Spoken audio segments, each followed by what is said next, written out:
I'm 67 years old. I've worked honestly every day of my life, and I never thought I'd be the kind of man who'd spy on his own wife, but that camera in my living room showed me something I can never unsee. My name is Jack Miller. I live in Toledo, Ohio. Spent 38 years on the floor of the Jeep plant before they gave me the gold watch and the pension. Raised our son Michael with my wife Susan in a 3-bedroom ranch on Maple Street. 42 years of marriage. 42 years of believing I knew the woman sleeping next to me. I was wrong.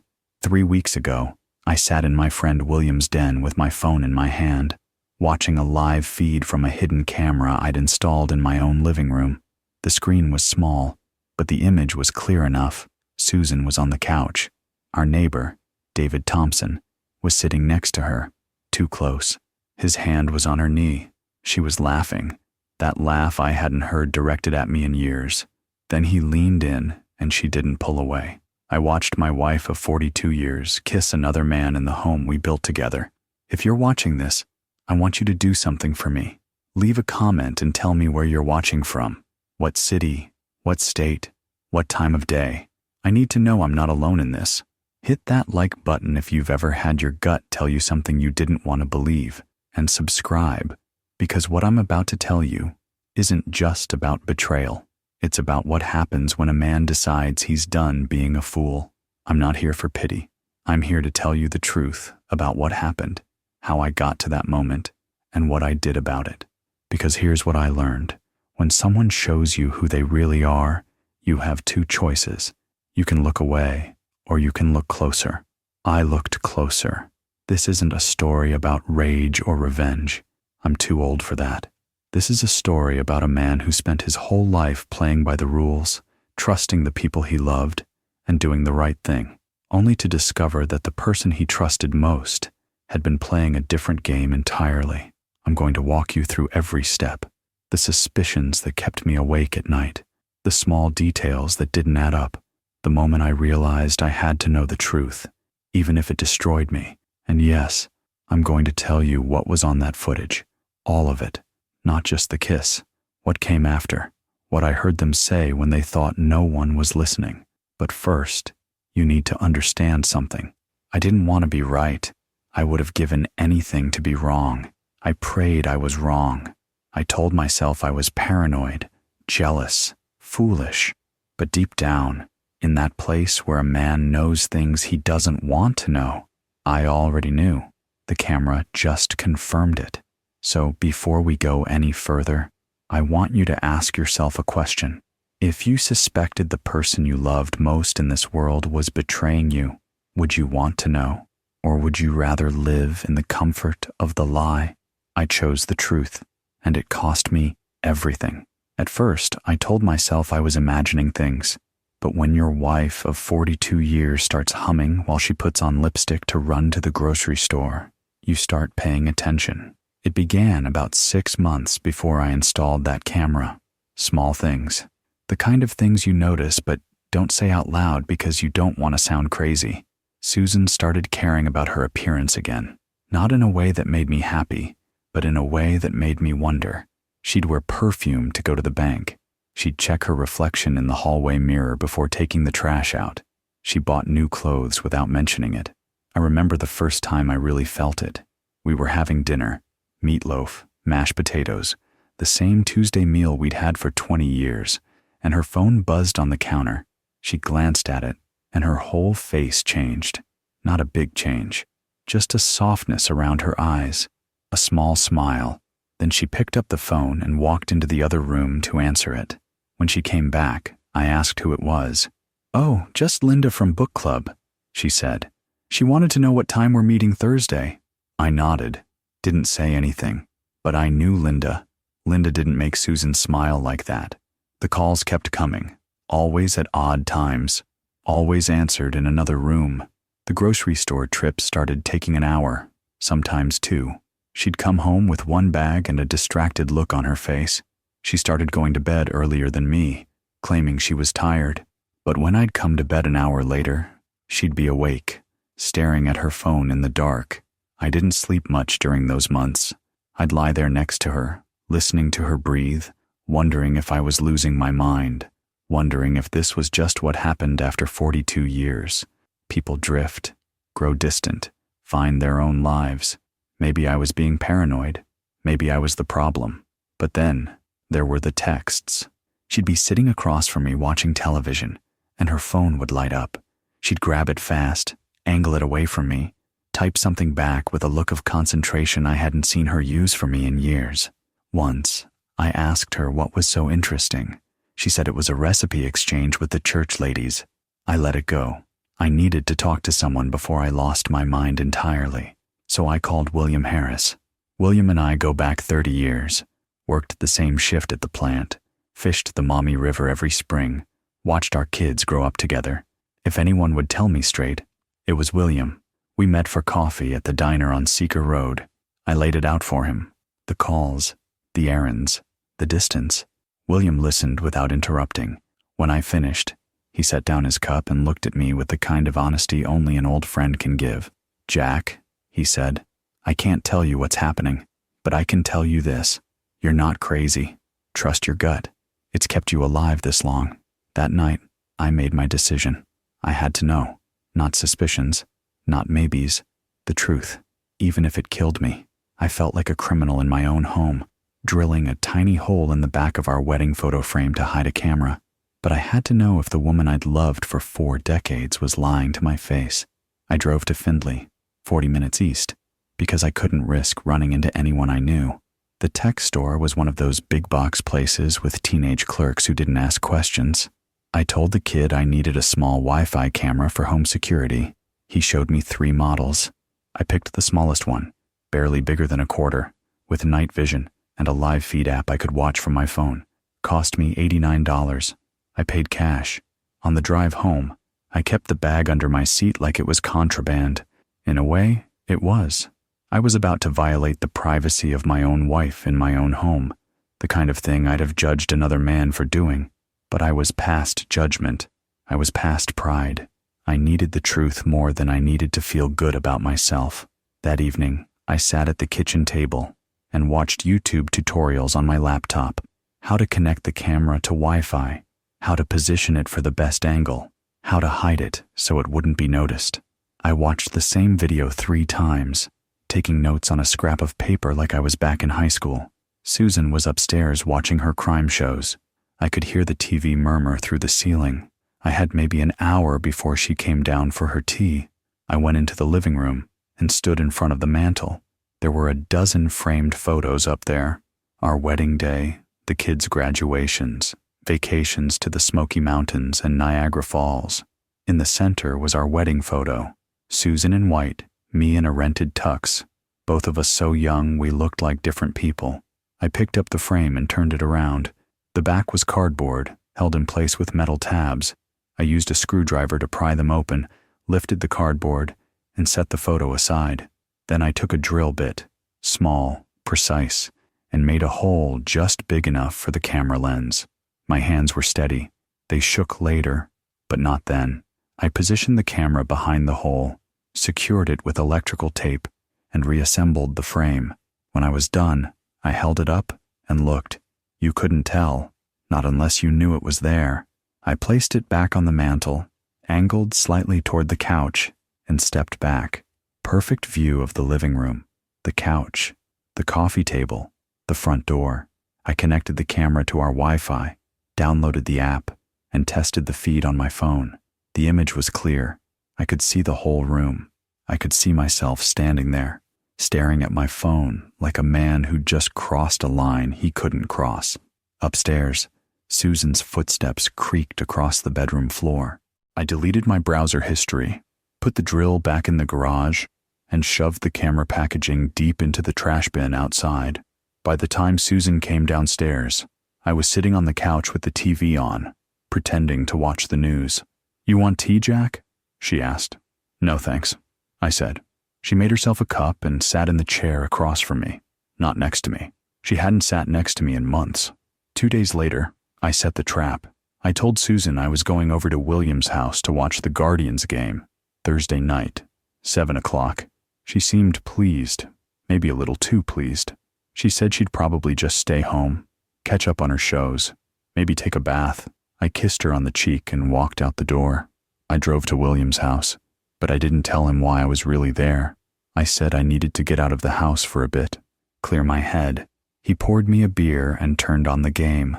We sat in his den, the television on, the sound low. I wasn't watching. I was staring at my phone. 7:15. I opened the camera app. The feed loaded. There was my living room. Empty. The lamp on. Everything still. I felt a flicker of relief. Maybe I was wrong. Maybe she really was just upstairs, taking a bath, minding her own business. Then, at 7:30, the side door opened. David Thompson walked in. I knew David. He lived 4 houses down. I'm 52 years old, divorced, worked in sales, always had a tan, always wore those golf shirts even in winter, the kind of guy who waved too much and laughed too loud. Susan had mentioned him a few times, said he'd helped her carry groceries once, fixed a loose board on our porch another time. Nice guy, she said. Nice guy. He walked into my living room like he'd been there before, like he belonged. A minute later, Susan came downstairs. She'd changed clothes, put on makeup. She smiled when she saw him, not the polite smile you give a neighbor, the other kind. They sat on the couch, my couch. He said something I couldn't hear. She laughed. He touched her knee. I sat there, a world and 42 years away from the man I used to be, watching my wife betray me in real time. William asked if I was okay. I told him I was fine. I lied. I watched my wife kiss another man in the living room where we'd raised our son, celebrated birthdays, and spent 4 decades building a life. And in that moment, everything I thought I knew turned to dust. The living room was empty at first, just the lamp on the end table, the couch with the throw pillows Susan had bought last spring, the coffee table with her stack of magazines. Everything looked normal. Everything looked like home. Then, at 7:30, the side door opened. Not the front door, the side door, the one that leads from the driveway straight into the kitchen, the one we never locked during the day because it was just us. David Thompson walked in like he owned the place. No knock, no hesitation. He had a key. That detail hit me harder than anything else. A key meant this wasn't spontaneous. A key meant planning. A key meant she'd trusted him with access to our home while I was at work, at the store, at William's house, watching baseball.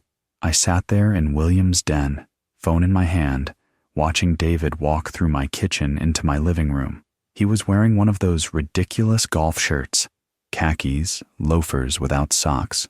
He looked comfortable, familiar. A minute later, Susan came downstairs.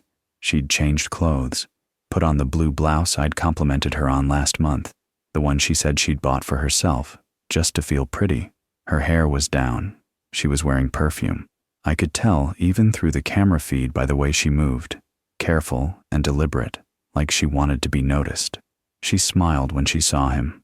Not the tired smile she gave me when I asked about her day. Not the polite smile she wore at church or the grocery store. This was different. This was the smile I remembered from 40 years ago, when we were young and everything was ahead of us. They sat on the couch, close, too close. He said something I couldn't hear through the camera's audio. She laughed. Her hand touched his arm. His hand moved to her knee. I wanted to look away. Every fiber of my being wanted to turn off the phone, delete the app, pretend I'd never seen it. But I couldn't. I had to know. I had to see the truth, no matter how much it hurt. David leaned in. Susan didn't pull back. They kissed. My hands started shaking. The phone trembled in my grip. I watched them for another 30 seconds, watched his hand move to her face, watched her lean into him, watched them stand up together, and then I saw them move toward the hallway, toward the stairs, toward our bedroom. I closed the app. William was sitting across from me pretending to watch the game, but I could feel him watching me instead. He saw my face. He knew. I sat there for 10 minutes, staring at the black screen of my phone. I didn't cry. I didn't rage. I didn't say a word. I just sat there, feeling like someone had reached into my chest and pulled out everything that mattered. Finally, I spoke. I saw it. William set down his beer and leaned forward. He didn't ask what I saw. He didn't need to. He just reached across and gripped my shoulder. Solid, steady, the way you hold someone when words won't help. "I'm sorry, Jack," he said quietly. I nodded, stood up, told him I had to go home. He walked me to the door. "You want me to come with you?" "No," I said. "I need to do this alone." I got in my truck and started driving. Every street I passed looked the same as it always had. The same houses, the same trees, the same world I'd lived in for 67 years. But I wasn't the same man anymore. That man died in William's den, watching his wife betray him in real time. The man driving home was someone new. Every red light on that drive home felt like a chance to turn around, to pretend I hadn't seen it. But you can't know the truth, no matter how badly you want to. I took the long way. Didn't even realize I was doing it until I found myself on Sylvania Avenue instead of the direct route. I passed the hospital where our son Michael was born 39 years ago. I remembered Susan in that delivery room, exhausted and radiant, holding this tiny human we'd made together. I remembered thinking I'd never love anything as much as I loved her at that moment. I kept driving, past the church where we got married, St. Patrick's, spring of 1984. Susan in a white dress she'd saved for 2 years to buy. Me in a rented tux that smelled like mothballs. Her father walked her down the aisle, and when she reached me, she whispered, "Forever, Jack." I believed her. God help me. I believed every word. Forever. The light turned green. I drove. I passed the diner where we used to take Michael for pancakes every Saturday morning. Past the park where we'd celebrated our 40th anniversary with a picnic. Just the two of us, sitting on a blanket. Susan laughing about how we'd gotten old without noticing. She'd toasted with a plastic cup of wine. To 40 more if we're lucky. Lucky. I gripped the steering wheel tighter. The signs had been everywhere. I saw that now. David's car in the driveway when I'd come home early from the hardware store last month. Susan explaining he'd just stopped by to borrow a ladder. The way David always seemed to leave right before I arrived. Like they had a system. The phone calls Susan took in the backyard, pacing in circles, smiling at the ground. I told myself it was nothing. Neighbors help each other. People make friends. Susan deserved her own life, her own connections. I wasn't a jealous man. I trusted her. 42 years of trust. And she'd handed David Thompson a key to our house. I thought about last year's anniversary party. Michael had flown in from Cleveland with his wife and the grandkids. William and his daughter came. Half the neighborhood showed up. Susan had stood in our living room, the same living room where I'd just watched her kiss another man, and made a speech about how blessed she was, how lucky, how grateful for a husband who'd stood by her through everything. Everyone had applauded. David had been there too, standing in the back, holding a beer, smiling. Had it already started by then?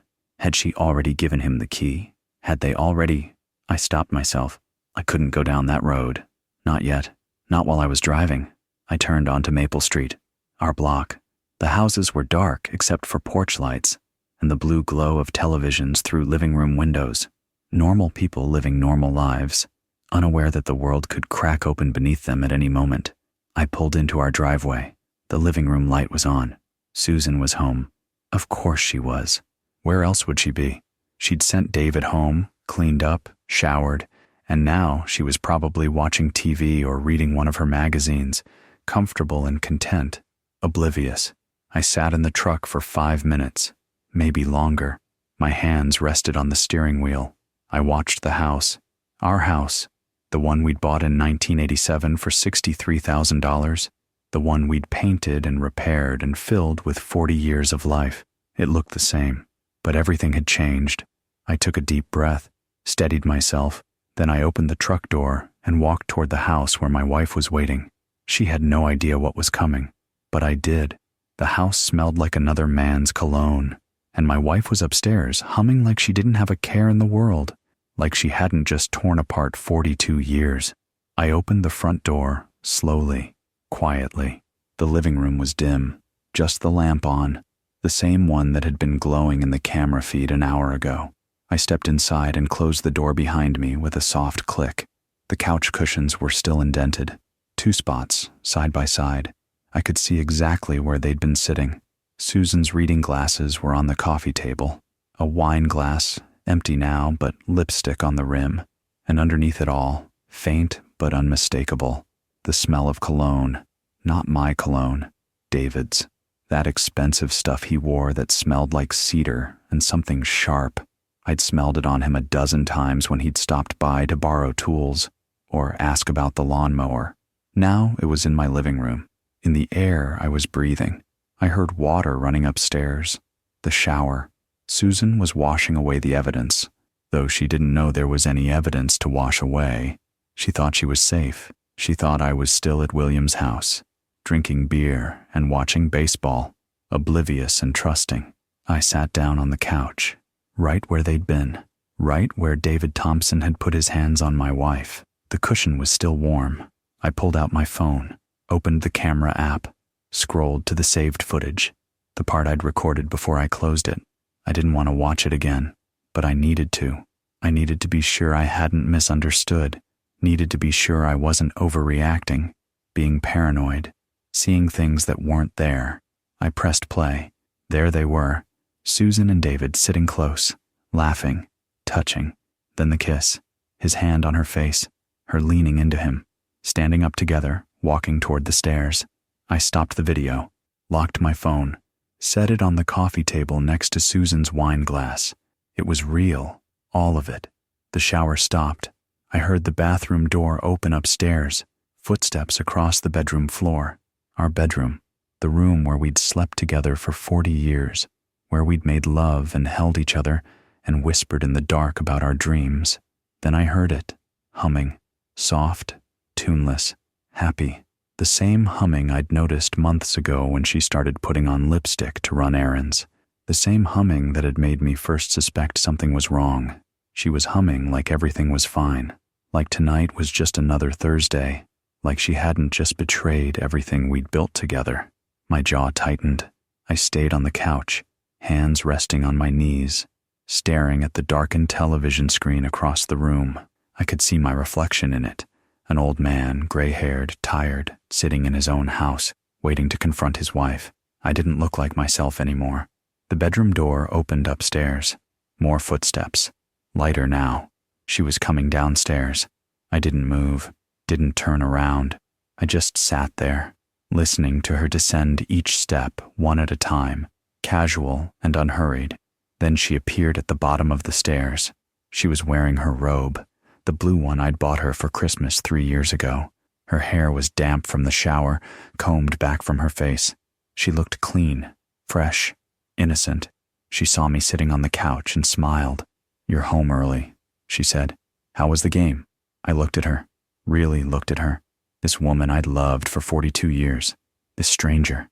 My voice, when I finally spoke, was calm, steady, cold. "I know." Her smile faltered. When she walked down those stairs smiling, asking why I was home early, I didn't yell. I just held up my phone and said 2 words. "I know." Susan's smile disappeared. Her face shifted. Confusion first, then something else. Wariness, fear. "Know what?" she asked. Her voice was light, but I heard the tremor underneath. I didn't answer. I just picked up my phone from the coffee table, unlocked it, and held it up so she could see the screen. The camera app, the saved footage, the paused image of her and David Thompson sitting on this couch, his hand on her knee, the color drained from her face. "Jack, don't," I said quietly. She took a step toward me, then stopped. "Jack, I can explain. I watched you kiss him," I said. My voice was still calm, too calm, like I was talking about the weather or the score of a baseball game. "I watched you take him to our bedroom." She froze. Completely still, her mouth opened, but no sound came out. The silence stretched between us, long and heavy and suffocating. Then she started crying. Not the gentle tears she cried at movies or weddings. These were desperate, choking sobs. Her hands came up to cover her face. Her shoulders shook. I didn't move, didn't comfort her, didn't reach out. I just sat there on the couch where she'd betrayed me and watched her cry. "Jack, please," she managed through the sobs. "Please, 42 years, Susan." She flinched like I'd struck her. 42 years, I said again, slower this time. letting each word land. I worked every day to provide for you. I trusted you with everything I had. I loved you more than my own life. I paused, and you gave David Thompson a key to our house. She sank down onto the stairs, just collapsed really, like her legs wouldn't hold her anymore. She sat there on the third step, face in her hands, sobbing. I waited, let her cry, let her feel the weight of what she'd done. Finally, when the sobs quieted to gasps, I asked the question I needed answered. How long? She looked up at me. Her face was red and wet. Mascara streaked down her cheeks. She looked old in that moment, older than her 65 years. Broken. Jack, how long? She took a shuddering breath, looked down at her hands. 6 months, she whispered. 6 months. Half a year. 26 weeks. 180 days of lying to my face, of kissing me goodbye in the morning and kissing him in the afternoon, of sleeping next to me at night and dreaming about someone else. 6 months of making a fool out of me in my own home. I stood up. My legs felt steady, stronger than they had any right to feel. Tell me why, I said. She looked up at me, tears still streaming. Jack, tell me why you destroyed 42 years of marriage.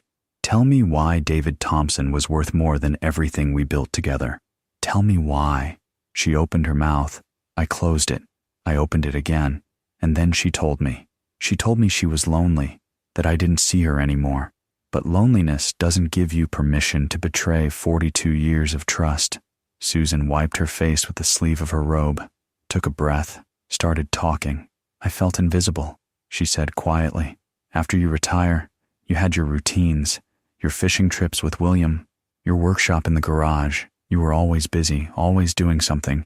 And I was just here, cooking, cleaning, watching TV alone. I didn't interrupt. I just stood there, arms at my sides, listening. David noticed me, she continued. Her voice was small, ashamed. He'd wave when I was getting the mail, ask how I was doing, actually listen when I answer. One day he helped me carry groceries in, and we started talking, just talking, about nothing important. Books, the weather. He made me laugh. She looked up at me. I hadn't laughed like that in years, Jack. I felt something twist in my chest. Not guilt, not yet, but something close. It started with coffee, she said. He invited me to the diner, just as friends. We'd meet once a week, then twice. He made me feel alive again, like I mattered, like I wasn't just a fixture in the house. So you gave him a key, I said flatly. She flinched. It wasn't like that. It was gradual. We'd take walks. He'd come over when you were out. We'd just sit and talk. And then one day, she trailed off. I looked away. One day you kissed him, I finished. She nodded, barely. And then it became more, I said. 6 months or more. Jack, I never meant to hurt you. Her voice broke. I love you. I do. I was just so lonely. I felt like you didn't see me anymore, like I was invisible in my own life. I let her words hang in the air, let them settle. Then I spoke. You were lonely. My voice was quiet, controlled. So you gave our neighbor a key to our house. You were invisible, so you kissed him on the couch where we watched our son grow up, where we celebrated Christmases, where we sat together for 40 years. Susan's face crumpled.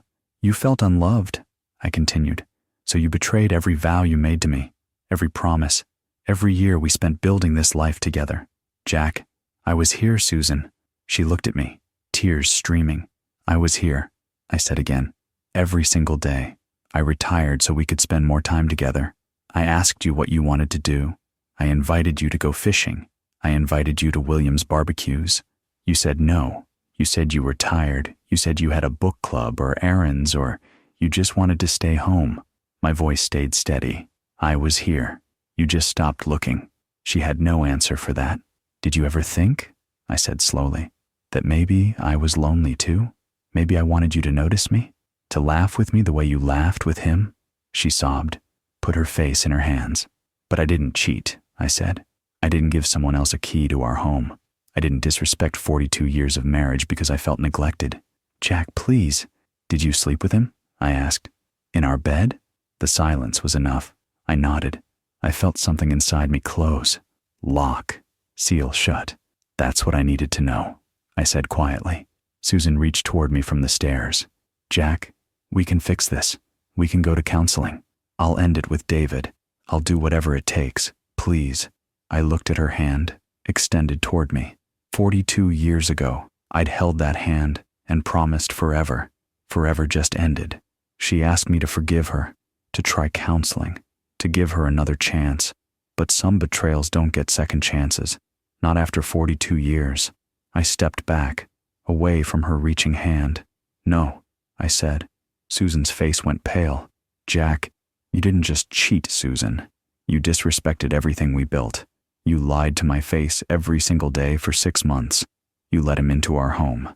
My voice stayed level, quiet, final. You took him to our bedroom. We can work through this, she pleaded. People do. Marriages survive worse. Not this marriage. She stood up, stumbled toward me. Jack, please. I made a mistake. A horrible mistake. But we can fix it. We have 42 years together. That has to count for something. It did count, I said. It counted for everything. Until you decided it counted for nothing. That's not fair. Fair. I looked at her. Really looked at her. This woman I'd loved my entire adult life. You want to talk about fair? She reached for my arm. I stepped back. I'm filing for divorce, I said. Tomorrow. Her face crumpled. No. Jack, no, please don't. I'm done. You can't just give up on us.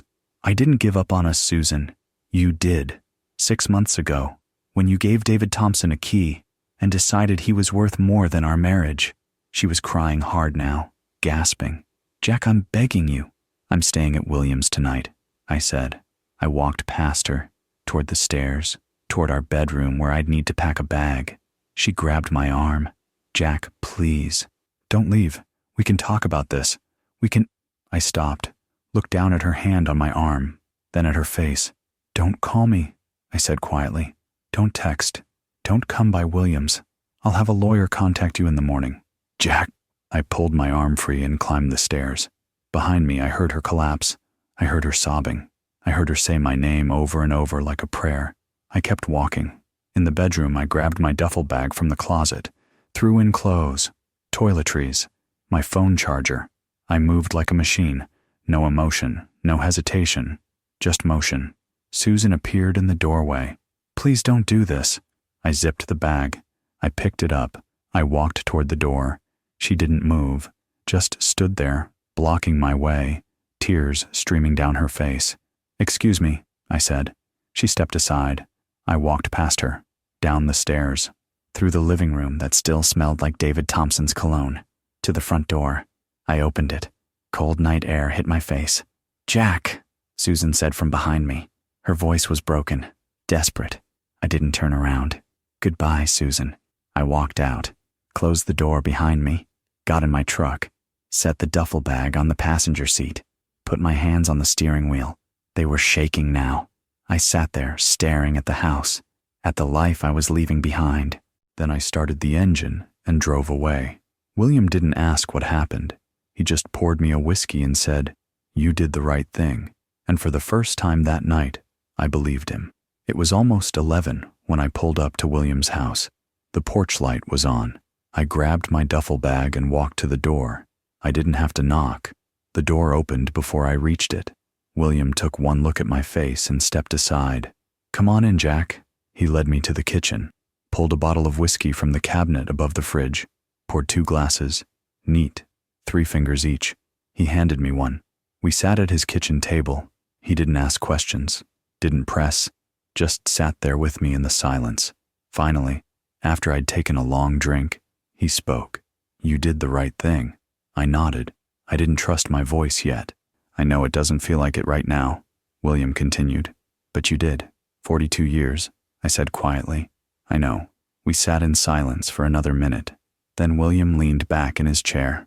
My ex-wife had an affair, he said. 30 years ago. I found out when my daughter was 12.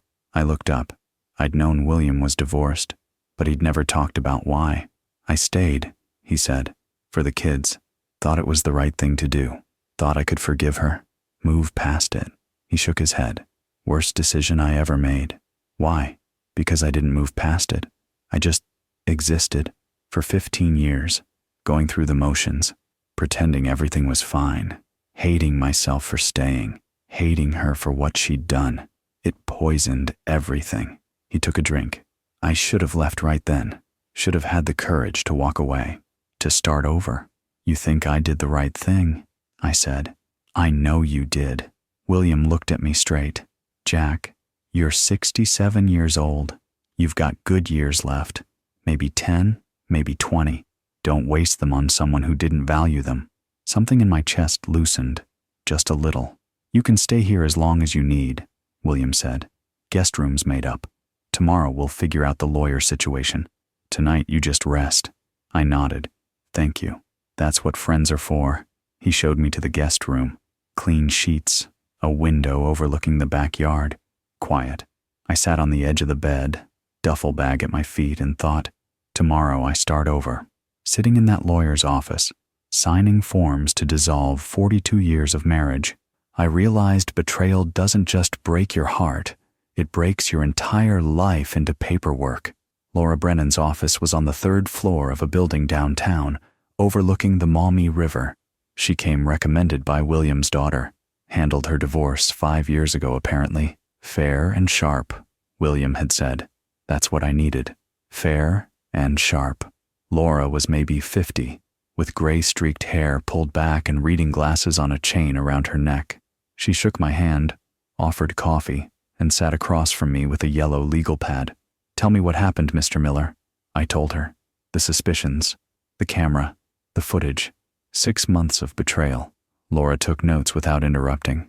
When I finished, she set down her pen and looked at me directly. Do you have the footage? On my phone. Saved to the cloud, too. Good. I'll need a copy. Do you have phone records showing communication between your wife and Mr. Thompson? I can get the bill. Shows all the calls and texts. She nodded. Writing. And you said he had a key to your home? Still does, far as I know. Unless Susan got it back. Laura tapped her pen against the pad. Ohio is a no-fault divorce state, Mr. Miller. That means we don't need to prove adultery to dissolve the marriage. However, she paused. Infidelity can influence asset division and alimony decisions. The footage, the phone records, the key, these help your case. What about the house? I asked. We've owned it together for 37 years. Joint property. You'll likely need to sell and split the proceeds, or one of you buys out the other's share. Do you want to keep it? I thought about that. The house where Susan had brought David Thompson, the bedroom they'd shared, the couch where I'd watched them kiss. Yes, I said. I want to keep it. Then we'll negotiate a buyout. What about retirement accounts? We went through everything. My pension from the plant, Susan's smaller pension from her years working part-time at the library, our joint savings, the cars, the furniture, 42 years reduced to line items on a legal pad. Laura clicked her pen closed. Mr. Miller, I have to ask, is there any chance of reconciliation?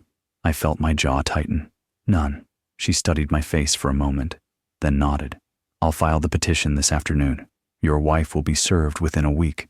After that, Ohio requires a minimum waiting period, but given the circumstances, we should be able to finalize within 6 months. 6 months to undo 42 years. I signed the retainer agreement, wrote a check, shook Laura's hand. You're doing the right thing, she said at the door. I nodded. I was starting to believe it. That evening, I was at William's house watching the news when my phone buzzed. A text from an unknown number. Susan must have borrowed someone's phone. The sheriff just served me papers. Jack, please call me. We need to talk. I deleted the message, blocked the number. William glanced over. Her? Yeah. He didn't say anything, just turned back to the television. I sat there, feeling something strange in my chest. Not quite a relief, not quite satisfied. Just a quiet certainty that I'd done what needed to be done. The paperwork was filed. The wheels were turning. She called me 47 times in 3 days, swinging between apologies and accusations. But I'd learned that I'm sorry means nothing when you've already chosen to betray someone. The calls started the night she got the papers. My phone lit up, Susan's name on the screen. I declined the call. It rang again 30 seconds later. Declined. Again. Declined. She called 17 times that first night. I didn't answer. The texts started the next morning. I made the mistake of reading the first few. Jack, please, we need to talk. I know I hurt you. I'm so sorry. Please give me a chance to explain. You can't just throw away 42 years. Please call me. Then, a few hours later, the tone shifted. You were always at William's house. You never paid attention to me. This is your fault too, Jack. You stopped seeing me years ago. I made a mistake, but you're not innocent either. I blocked her number. She called from her sister's phone, from a number I didn't recognize, from what must have been a burner phone from the gas station. 47 calls in 3 days. I counted. I didn't answer a single one. On the 4th day, William and I were in his garage working on his lawnmower when we heard a car pull into the driveway. I looked up. Susan's Honda. My stomach tightened. Stay here, William said. He wiped his hands on a rag and walked to the front of the house. I followed anyway, staying in the garage doorway where I could see but not be seen. Susan got out of the car. Her eyes were red. She'd lost weight. She looked smaller somehow, like she was collapsing in on herself. William met her on the sidewalk. He doesn't want to talk, Susan. William, please. I just need 5 minutes. I need to. He doesn't want to talk, William repeated, firmer this time. Susan tried to step around him. William moved to block her path. Not aggressive, just solid, immovable. Go home, Susan. Her face crumpled. I just want to explain. I want him to understand. He understands plenty, William said quietly. Now go home. She looked past him, toward the house. Her eyes found mine in the garage doorway. We locked eyes for 3 seconds, maybe 4. I saw the pleading in her face, the desperation, the grief. I felt a flicker of pity, but not enough. I turned and walked back into the garage. Behind me, I heard her sob. I heard William's low voice saying something I couldn't make out. I heard her car door slam, heard the engine start and the tires on the gravel as she drove away. William came back into the garage, didn't say anything, just picked up his wrench and went back to work on the mower. Thanks, I said. He nodded. That evening, my phone rang. Susan's sister, Carol. I almost didn't answer, but Carol had always been decent to me. I picked it up. Jack, please reconsider. Susan is devastated. She made a mistake, but... Carol, I said gently, I appreciate you calling, but it's over. Tell Susan to stop calling. Stop coming by. It's over. Silence on the line. Then quietly, I'm sorry, Jack. Me too. I hung up. The calls stopped after that. Susan had finally accepted reality. I didn't go to David's house to fight him. I went to look him in the eye and make sure he knew he was a coward, because men like him only operate in the shadows. 2 weeks after filing for divorce, I drove to David Thompson's house, 4 houses down from mine, a brick ranch with landscaping too perfect for a man who lived alone. I'd thought about this moment for days. Imagine what I'd say. Imagined my fist connecting with his jaw, the satisfaction of it. But I'm 67 years old. I'm past that. Violence wouldn't give me what I needed. I needed him to know exactly what kind of man he was. I parked in his driveway. I walked to the front door, knocked. David answered. The second he saw me, his face went pale. His eyes widened. He actually took a step back. Jack, we need to talk, I said calmly. Are you going to invite me in, or do you want the neighbors to hear this? He hesitated, then opened the door wider. I stepped inside. His living room was neat. Modern furniture. A golf bag in the corner. Everything tasteful and expensive and empty. Jack, listen, he started. No, I said. You listen. He closed his mouth. I looked at him. Really looked at him. I'm 52 years old. Tan. Fit. That fake smile is nowhere to be seen now. He looked scared. Good. You knew I was married to her for 42 years, I said quietly. You've lived in this neighborhood for a decade. You came to our anniversary party. You ate the food my wife cooked. You shook my hand. David looked at the floor. And then you took a key to my house and slept with my wife in my bedroom. Jack, Susan told me you didn't care about her anymore. She said you...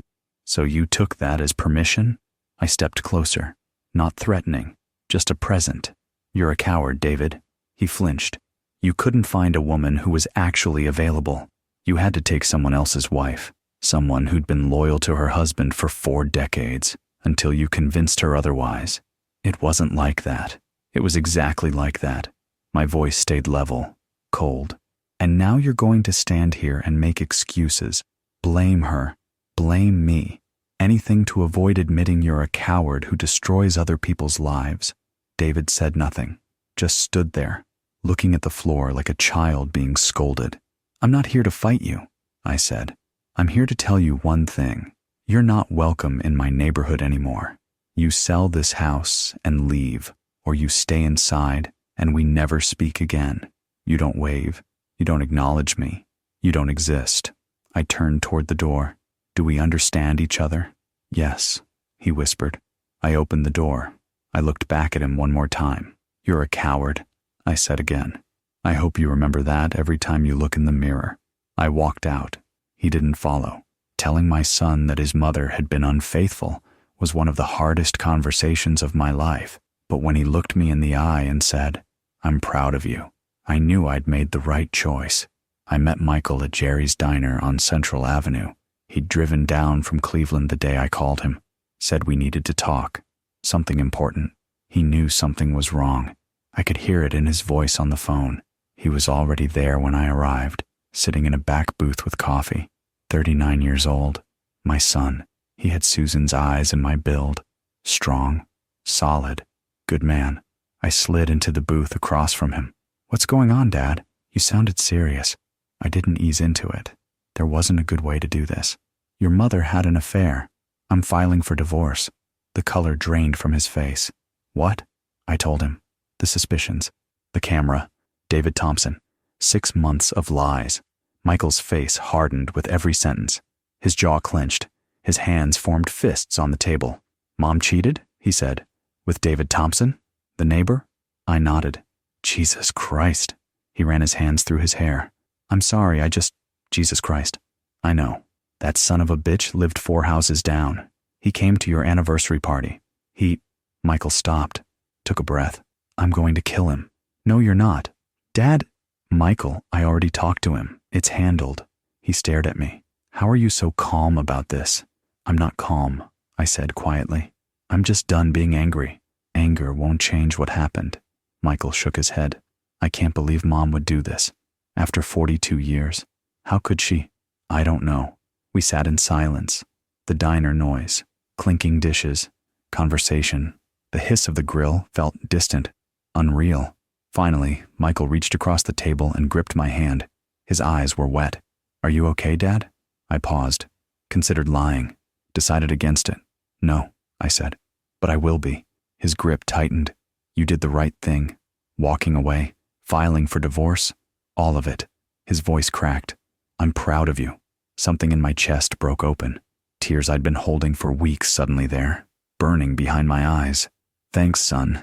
We sat there, father and son, both grieving the family we thought we had, but knowing we still had each other. The first morning I woke up in the empty house, I made 2 cups of coffee out of habit, and when I realized there was no one to drink the second cup, I understood that starting over meant breaking 42 years of muscle memory. Susan moved to her sister's apartment in Cleveland 3 weeks after I filed.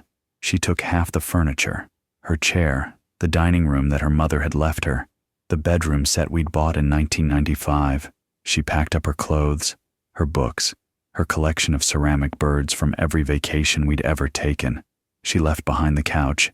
I had it hauled away the next day. The house felt enormous without her. I'd walk from room to room, my footsteps echoing on the hardwood floors, and wonder how a place could feel so full and so empty at the same time. That first morning, I woke at 6, like always, went downstairs, started the coffee maker, pulled down 2 mugs from the cabinet, mine and hers, the matching set we'd gotten at Cracker Barrel 10 years ago.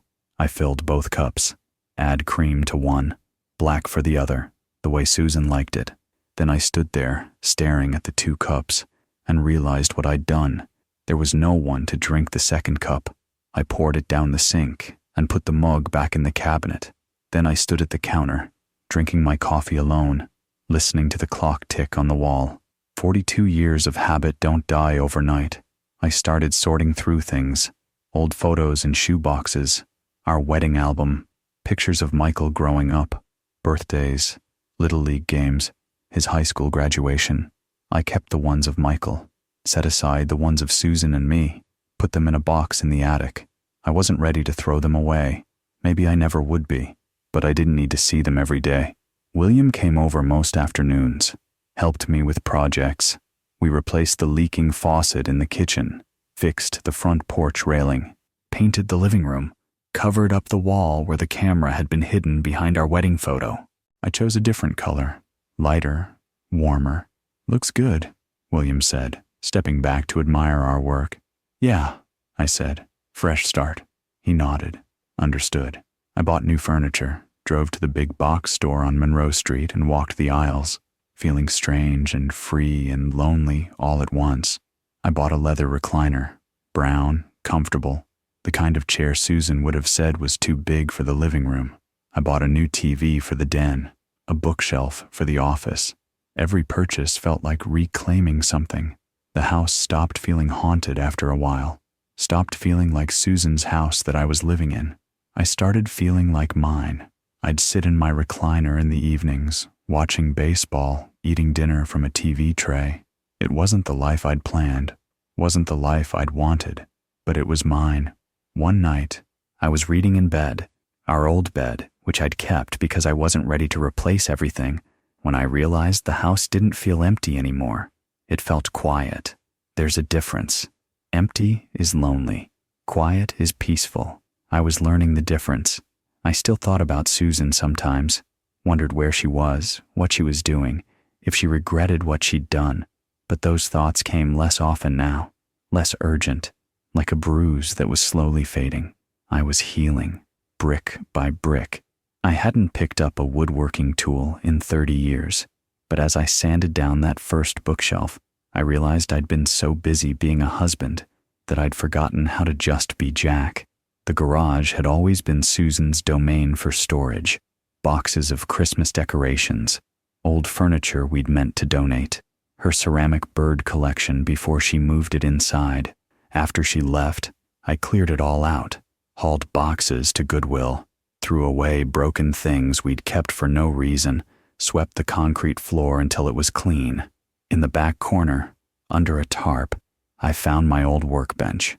I'd built it myself when we first moved into the house, back in 1987. Used it constantly those first few years. Built Michael's crib, Susan's garden bench, shelves for the basement. Then life got busy. Work, raising Michael, maintaining the house.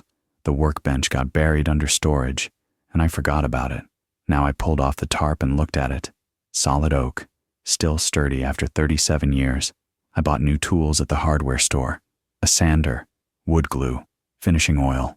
The kid at the register asked what I was building. I told him I didn't know yet.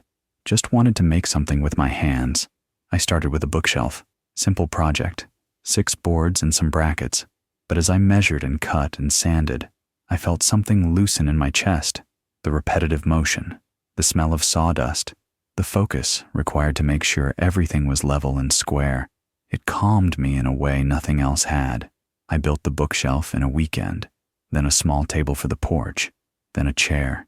Each project got more ambitious. Each one taught me I could still create something, even after so much had been destroyed. William suggested I volunteer somewhere, said I needed to get out of the house more, meet people. He was right. I started volunteering at the VA center downtown.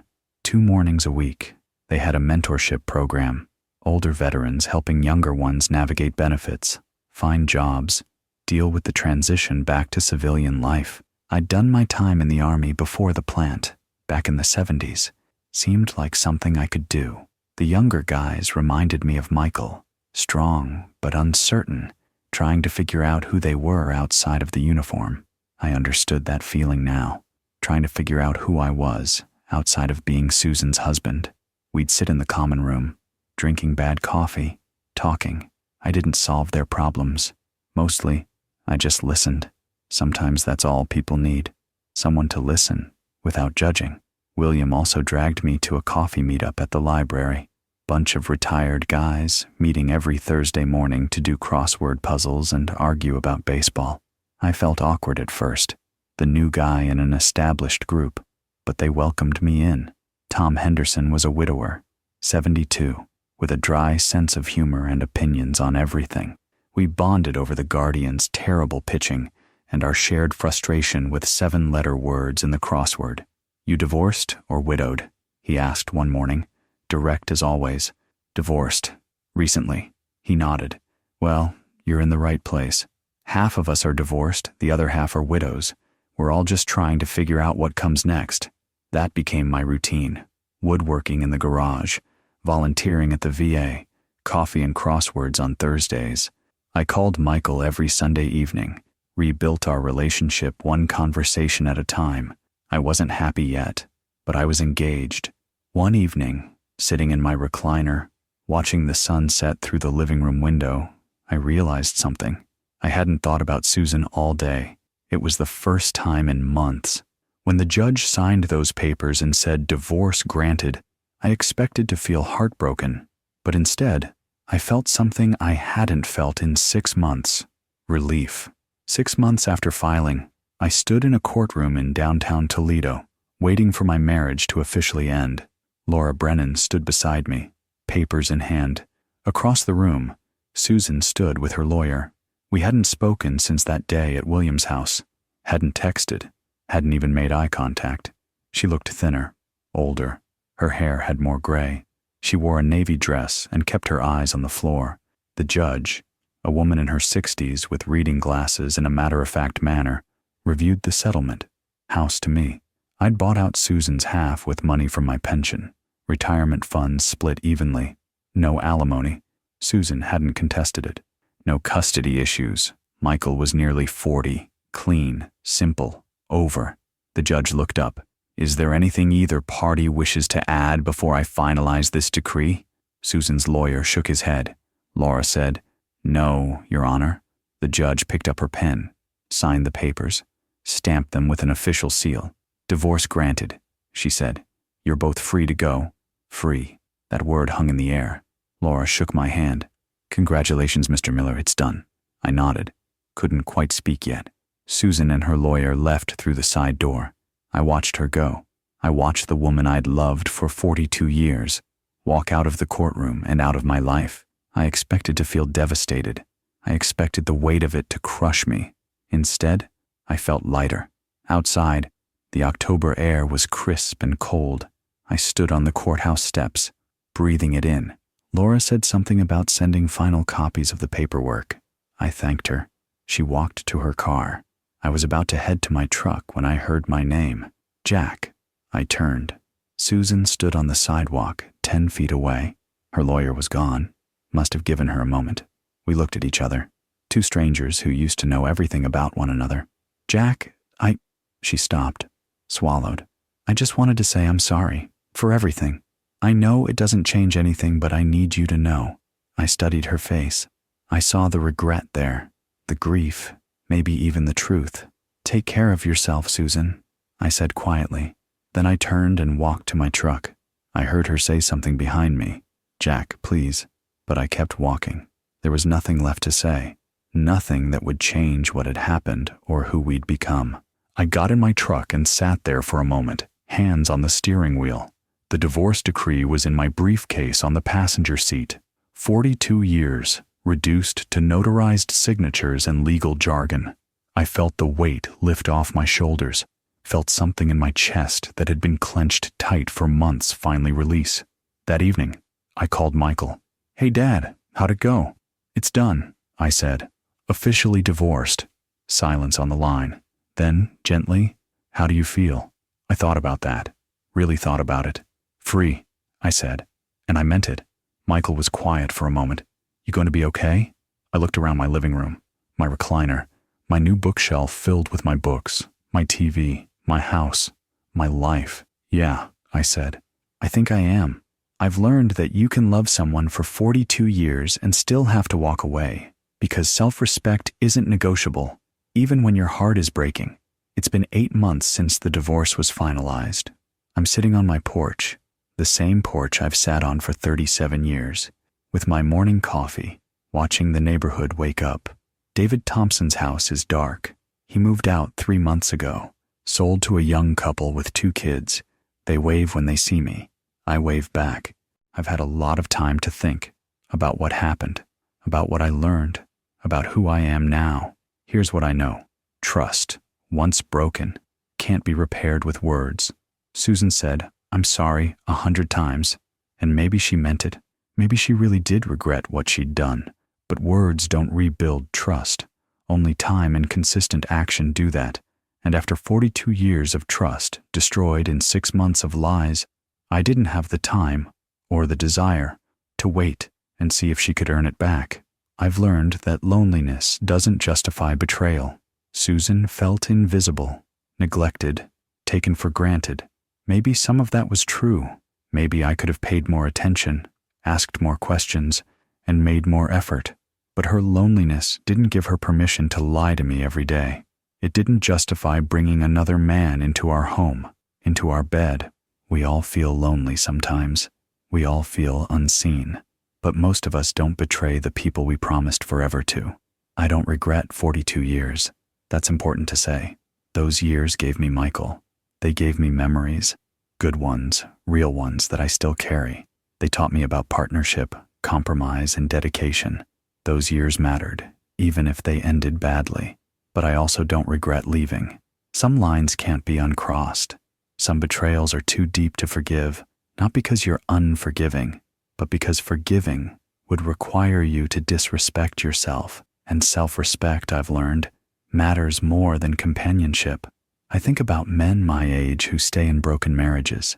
I hear about it at the VA, at the coffee meetups. Guys who know their wives cheated or their husbands cheated, and they stay anyway. For the kids, they say. Or because it's easier. Or, we've been together so long, what's the point of leaving now? I understand that impulse. I do. Leaving is hard. Starting over at 67 is terrifying. But staying would have killed me. Not quickly. Slowly. One resentful day at a time. One forced smile at a time. One lie I'd have to tell myself every morning. This is fine. This is enough. It wouldn't have been fine. And it wouldn't have been enough. Leaving gave me a chance to live again. Not the life I'd planned. Not the life I'd wanted. But a life where I could look at myself in the mirror and respect the man looking back. I've learned to value honesty over comfort. Boundaries over nostalgia. Self-respect over fear. And I've learned that you can survive things you thought would destroy you. You can lose the person you built your life around and still find reasons to get up in the morning. You can watch 42 years crumble and still build something new from the rubble. It won't be the same. You won't be the same, but you'll survive. And sometimes, survival is its own kind of victory. A year later, I'm sitting by the lake watching the sunset, sipping coffee I made just for me, and I realize something. I didn't just survive the betrayal. I built a life I actually love. I sold the house 6 months ago. Couldn't stay there anymore. Too many ghosts. Too many memories I didn't want to keep living with. I bought a smaller place, a ranch-style home about 20 minutes away, near Lake Erie. It's got a big garage for my woodworking and a porch that faces the water. Woodworking stopped being just a hobby. Tom from the coffee group mentioned his daughter was getting married and asked if I could build a display shelf for the reception. I did. She loved it. Told her friends. Now I've got a small side business going. Custom furniture. Sold at local craft fairs and through word of mouth. Nothing fancy. Just enough to keep me busy and make a little extra money. It feels good. Creating something. Building instead of breaking. I've been dating. Casually. Met a woman named Carol at the library group. Not Carol from Susan's sister. Different Carol. She's a retired teacher. 70. With a sharp wit and a love for mystery novels.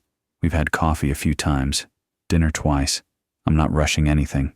Neither is she. We both know what it's like to lose people. We're just enjoying the company. Michael comes down from Cleveland every other Sunday now. We have dinner at my place. I cook badly, and he pretends it's good. We sit on the porch afterward, watching the sun set over the lake, talking about everything and nothing. He's proud of me. Tell me so. That means more than anything. William and I took a road trip last month, drove to Cleveland to watch the Guardians play, stayed in a cheap hotel, ate ballpark hot dogs, argued about the pitching. It was perfect. He's been my anchor through all of this, the kind of friend every man needs and few men find. I volunteer at the VA every Tuesday and Thursday. The younger guys still show up, still need someone to listen. I'm there. It gives me purpose, reminds me I still have something to offer. I'm not the same man I was a year ago. I'm quieter, more cautious. I don't trust as easily. I watch people more carefully, looking for the signs I missed with Susan. But I'm also more myself, the real me, not the me I thought I had to be for her, not the me who stayed quiet to keep the peace. Just me, Jack Miller, 68 years old, building furniture, drinking coffee, watching sunsets. Tonight, I'm sitting on my porch with a mug of coffee, just one, made just for me, and the sun is setting over Lake Erie in shades of orange and gold. The water is calm. The air is cool. I can hear the distant sound of boats and gulls. I think about where I was a year ago, broken, betrayed, lost, and I think about where I am now. I survived. I built a new life from the wreckage of the old one. And you know what? That's enough. If you've made it this far, I want you to do something for me. Leave a comment below. Tell me, have you ever had to walk away from something or someone you loved because staying would have cost you your self-respect? Tell me your story. Let's build a community of men who understand that survival isn't weakness, it's strength. Hit that like button if this story resonated with you. Subscribe to this channel if you want more real stories about real life. No sugarcoating, no fairy tales, just the truth about what it takes to keep going when everything falls apart. And share this video with someone who needs to hear it. Maybe it's a friend going through a divorce.